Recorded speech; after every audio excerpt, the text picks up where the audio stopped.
Hello everyone, my name is Josie and I'm here to tell you that I apologize for how I look. Sometimes I look worse than this, but it's probably not the right time to tell you who does my hair or anything, because I know what you really want to know is why I have this crazy thing on my neck. I'm going to tell you the truth. I'm an etiquette school dropout. Yep, it's absolutely true. Can't hold my head up, don't have good posture. My manners coach said this was the last thing she was going to try. If I cannot learn to walk like a princess after having this thing on my head for 6 weeks, she gives up and I'm done. You don't believe that? How about I rescued a baby kitten underneath an overturned car? No? Kitten, a puppy, and duck? No? How about a woman was hitting on my husband and I didn't like it and I took her out? You don't believe that either? Alright, I'm going to tell you the truth. I had anterior cervical fusion. Have any idea what that is? Most people don't. I had three of my vertebrae fused together, my C5, 6, and 7, which means my doctor dug out my disc and replaced it with what's called bone putty, which is kind of like ground up dead people inside my neck now, which kind of goes along with the idea of why I call my lovely little brace Herman. You know, Dr. Frankenstein, recreating things. So when I tell people that I've been sleeping with Herman for the last 3 weeks, I mean this Herman, no other Herman. So yes, folks, you really should name your device. You got to wear this thing for like 6 weeks. You might as well just get it on, give it a good name. Like I said, I named mine Herman. You might name yours Dr. Strange Grip. You might want to name it after your boss, because your boss always has his hands around your throat anyway, trying to get you to get your job done. Go ahead and have some humor with this thing. You can see that I have.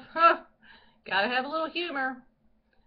But now there's some good things to this as well. Hopefully, the best part of it is going to be that I'll be stronger, my neck won't hurt. Of course, I'll still kind of move like this because I will have limited mobility, but it's worth it to me if I don't have the headaches anymore.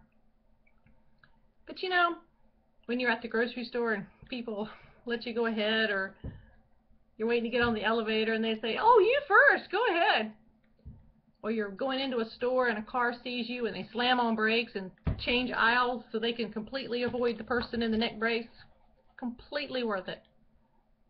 It is if you need the surgery. It is if you've been in a car accident. For whatever reason, you got to wear this thing.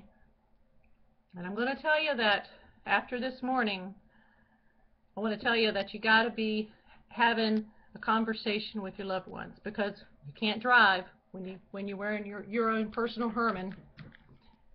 So your life is in someone else's hands when you're in the car. So please have a talk with them. I know that they love you and they care about you. On the way home from church this morning, some idiot tried to cut us off like 3 times. And my husband turned to me, and he could have switched lanes if he really wanted to, but he said, your safety is more important to me. And then he called her a bunch of bad names. But it is really true. I totally put my life in his hands when we're in the car, because as I said, you can't drive when you're like this, and don't even try it. When I'm a passenger in the car, put my head back against the headrest and just relax and let it go. Good. He's the one that told me to do that. Keeping your head back there helps prevent the motion when you stop and go. But would it really have been awful if that bad driver this morning had hit us and I get out of the car and said, "Whoa, you hit the wrong person. Look at me. We're going to own you now." So please make sure you're safe. There's a lot of other things you can do to keep your life safe, but I'll save those for later, for another time. I'd like to tell you a lot of other things I'm doing to help me recuperate from my surgery. So look me up again, and I'll have some more tips for you as life goes on. And until then, be safe and name your brace. Can't wait to hear what your names are.